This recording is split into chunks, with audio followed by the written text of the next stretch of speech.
Saya ini seorang guru ngaji, saudara. Aku nggak akan mau ikut Kristen. Setelah saya sholat, saudara, usolli sunata tahajudi rakaataini mustaqbila kiblati ada'anillahi ta'ala Allahu Akbar. Saya melihat salib. Saya berkata, kenapa Yesus mengikuti aku? Aku nggak suka Yesus. Dia manusia bercawat loh, kok ngikutin aku? Saya bilang begitu. Akhirnya kedua kalinya, saya sholat lagi. Usolli sunata tahajudi rakaataini mustaqbila kiblati ada'anillahi ta'ala Allahu Akbar. Tetap salib Yesus ada di sajadah saya. Ketiga kalinya dia datang kembali, saudara. Dan saya nggak mau sholat lagi. Saya lepas sajadah saya.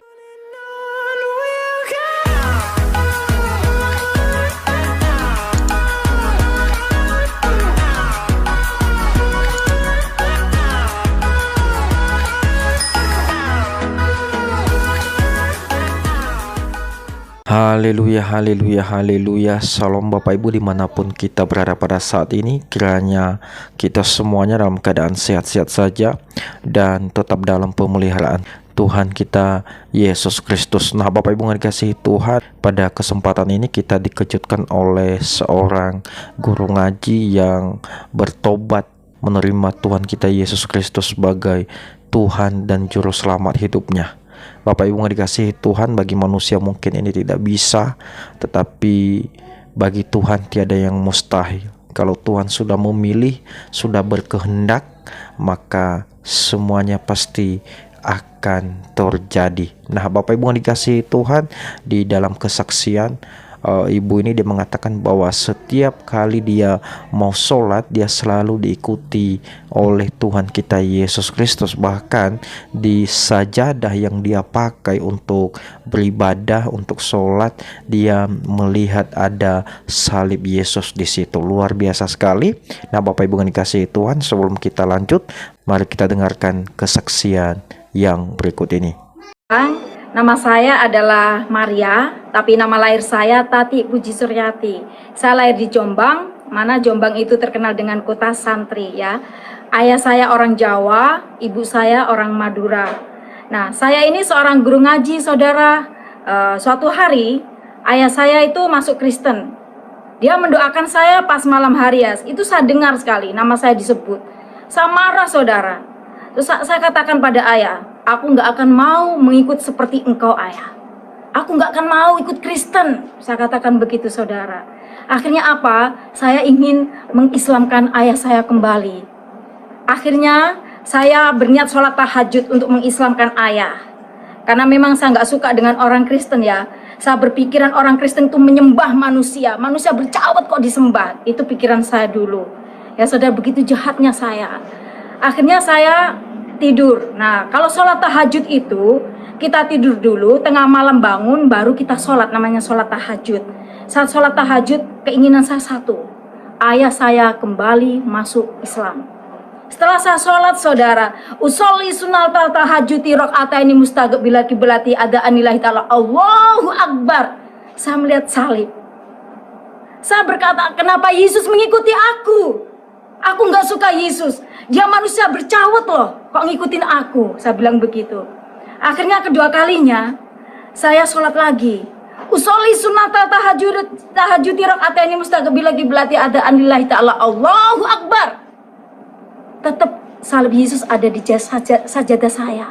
Ya, itu seperti celemek, ya, celemek kecil untuk orang muslim yang sholat seperti itu.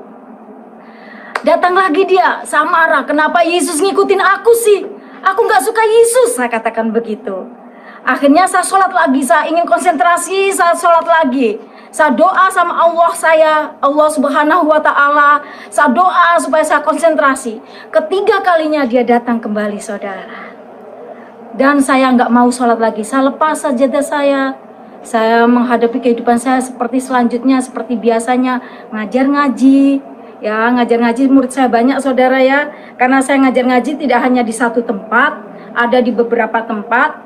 Kalau sekarang murid saya banyak yang sudah tua nih. Karena dari SMP saya udah ngajar ngaji, SMA pun saya ngajar ngaji, dan seringkali di lomba kiroat ya.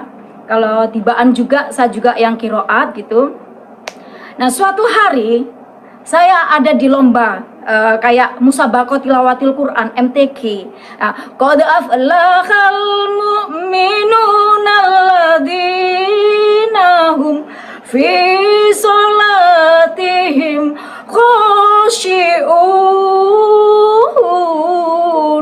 Pada saat saya membaca ini saudara, saya lihat salib Tuhan di depan. Apa yang terjadi? Saya cuma begini. Ini apa artinya kok ada salib begini? Sedangkan saya benci Yesus loh. Saya benci dia. Kenapa dia datang sama saya? Akhirnya panitia itu pada lihat saya. Ini orang ada apa kok melihat ke atas ya? Saya dinyatakan gagal saudara pada waktu saya di lomba ini. Akhirnya saya turun. Saat saya turun itu ada suara yang bisikin saya seperti itu. Buka Al-Imran 3:45. Buka. Kamu belum pernah buka ayat itu. Akhirnya saya buka ya. Saya penasaran ini ayat apa sih? Saya buka. Saya kaget saudara. Tangan saya gemeter. Kenapa ini ayat ada di Al-Quran ya? Kenapa ini Al-Quran kok menyebutkan Yesus adalah Tuhan? Isabnu Maryam wajihan fi dunya wal akhirah. Al-Imran 3:45. Coba buka saudara. Isabnu Maryam wajihan fi dunya wal akhirah. Itu yang saya ingat. Isabnu, Isa putra. Kalau di Al-Quran Isa kan? Kalau di Kristen Yesus. Putra Maryam. Maryam itu Maria saudara. Wajihan yang berkuasa atau yang terkemuka. Fit dunya, di dunia. Wal akhirah, wal itu dan akhirah adalah surga atau akhirat kalau di Islam ya. Artinya Isabnu Maryam wajihan fit dunya wal akhirah adalah Yesus atau Isa putra Maria berkuasa atau terkemuka di dunia dan di akhirat. Kalau Yesus saudara itu terkemuka atau berkuasa di dunia dan akhirat, dia bukan manusia, dia bukan seorang nabi, tapi dia adalah Tuhan. Dari situ saya bertobat. Ya saudara, itu pertobatan saya. Karena bukan orang lain yang mengatakan, oh Yesus adalah Tuhan. Al-Quran sendiri mengatakan sama saya. Betapa fanatiknya saya dulu. Saya yang benci orang Kristen mengatakan Yesus manusia bercawat. Tapi Tuhan Yesus datang pada saya melalui ayat saya sendiri. Ayat Al-Quran yang saya pegang. Itu pegangan saya setiap hari. Karena saya seorang guru ngaji. Ya. Akhirnya saya bertobat saudara. Mengikut Kristus tidak enak saudara. Bukan gimana kita harus memikul salib. Tahu nggak? Setelah saya masuk Kristen, bukannya saya mengalami kesenangan saudara. Enggak. Saya dibenci keluarga saya dikucilkan keluarga saya. Akhirnya saya pergi ke Surabaya merantau. Tapi saya percaya Tuhan akan memimpin saya. Tuhan akan menyertai saya. 5 tahun saudara pergumulan saya. Di situ saya ketemu ayah rohani saya, Bapak Pendeta Simanjuntak yang punya GBI Efrata Surabaya yang sekarang sudah terbakar ya gerejanya. Dari situ saya dididik sama beliau. Saya yang tidak bisa doa, saya yang tidak bisa nyanyi, nada pun saya tidak tahu saudara. Tapi Tuhan telah memakai saya, orang yang tidak tahu apa-apa ini. Sehingga saya bisa WL, saya juga bisa share firman itu bukan kekuatan saya, tapi karena Tuhan. Akhirnya saudara saya bergumul 5 tahun. Saya ingin Tuhan kembalikan keluarga saya. Tuhan ingin pulihkan keluarga saya supaya saya diterima kembali. 5 tahun tepat saudara. 5 tahun pergumulan saya Tuhan jawab. Saat saya WL saudara di gereja itu, karena ada pembakaran gereja jadi ibadahnya ada di rumah, dilempar batu saudara dari luar. Itu batu bukan kena saya, tapi batu melayang di atas kepala saya. Padahal itu pas kacanya itu tepat kepala saya, tapi dia melayang batunya di atas kepala saya turun ke sini. Saat saya selesai WL, keluarga saya datang pakai jilbab semuanya. Dia katakan, Maria pulanglah, engkau tetap anakku. Betapa luar biasanya Tuhan. Kalau kita mengikut Tuhan, memang awalnya kita mengalami seperti dikucilkan, kita mengalami kesesakan. Tapi ingat saudara, Tuhan tidak pernah meninggalkan kita. Tuhan menyertai kita dimanapun kita berada. Bagaimana saya dikucilkan keluarga tidak diakui. Saya sebagai anak terakhir sakit saudara. Karena apa? Harapan ibu saya sebagai seorang guru ngaji. Tapi kenapa bisa masuk Kristen? Tapi saya sebagai orang yang mantan muslim bersyukur. Karena apa? Tuhan sangat baik sama saya. Kalau bukan karena Tuhan, saya tidak seperti ini. Saya seperti ini karena Tuhan telah menyelamatkan saya. Kalau saudara yang punya pengalaman seperti saya, kalau saudara masih muslim-muslim seperti saya, Coba saudara buka ayat Al-Imran 3:45. Temukan artinya. Apa itu artinya? Saudara akan bertobat seperti saya. Karena kehidupan kita bukan insya Allah, bukan hanya setengah-setengah. Kalau insya Allah kita masih mengatakan, kamu mau masuk surga enggak sih? Kalau dalam musim insya Allah, ya insya Allah itu antara masuk dan antara tidak, saudara. Tetapi dalam Kristen, kalau kita mau masuk surga, kita buka Yohanes 14 ayat 6. Jalan masuk surga itu, saudara.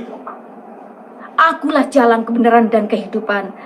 Tidak ada seorang pun yang datang kepada Bapa kalau tidak melalui aku. Itu ayat emas saya saat saya bertobat. Saudara tahu nggak? Setelah saya dibaptis, apa yang terjadi dalam kehidupan saya? Saya punya rambut ini panjang sampai ke lantai karena nggak pernah dipotong ya. Karena saya pakai jilbab. Sebenarnya jam 3 sore itu waktunya saya ngajar ngaji, saudara. Tapi saya nggak ngajar. Ibu saya udah menunggu depan pintu. Kamu dari mana? Saya bilang, saya baptis. Itu waktu saya masih setelah baptis ya. Saya ditarik rambut ini. Masuk kamar mandi. Masuk kamar mandi Maria. Sekarang masuk kamar mandi. Saya masuk. Kenapa? Saya dibaptis sama ibu saya. Di situ. Diginikan 10 kali. Saya seperti ini, saudara. Setelah saya udah nggak bisa bernafas, suruh turun.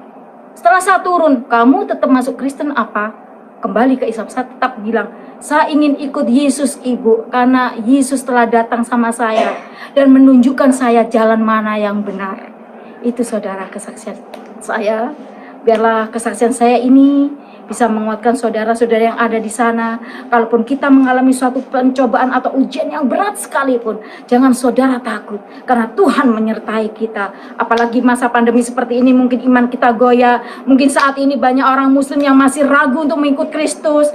Biarlah kita buka ayat Al-Quran kita, dan kita baca di sana Al-Imran 3:45. Coba dibaca. Luar biasa Bapak Ibu, kesaksian dari Ibu Tati tadi sangat memberkati sekali. Terima kasih Ibu Tati telah berbagi kesaksian kepada kita, dan kami percaya bahwa apa yang Ibu sampaikan itu memang benar-benar terjadi, dan kiranya kesaksian Ibu ini bisa membawa dampak bagi kehidupan kita masing-masing. Luar biasa sekali Ibu, dan saya mau katakan kepada kita semuanya, seperti yang saya katakan tadi dari awal, bahwa kalau Tuhan sudah memilih kita ya untuk menjadi pengikutnya, maka tidak ada seorang pun yang akan bisa ya untuk mencabut, untuk melepaskan kita dari ikatan Tuhan kita Yesus Kristus. Nah, ibu ini dia dipilih oleh Tuhan, dia dijamah oleh Tuhan, akhirnya dia menerima Tuhan Yesus Kristus sebagai Tuhan dan Juru Selamat hidupnya. Karena kenapa? Karena hanyalah Tuhan yang berkuasa di atas segala-galanya. Dia adalah Tuhan, dia adalah Sang Mesias, dia adalah firman Allah, dia adalah kalimat Allah yang telah menjadi manusia. Nah, di video sebelumnya saya pernah mengatakan bahwa Tuhan Yesus itu datang dari surga, dan dia sudah kembali ke surga untuk menyediakan tempat bagi kita, bagi setiap orang yang percaya kepadanya, sehingga di mana nantinya Yesus ya berada, di situ pun kita akan ditempatkan. Luar biasa sekali Bapak Ibu, terima kasih, dan Tuhan Yesus memberkati kita. Amin.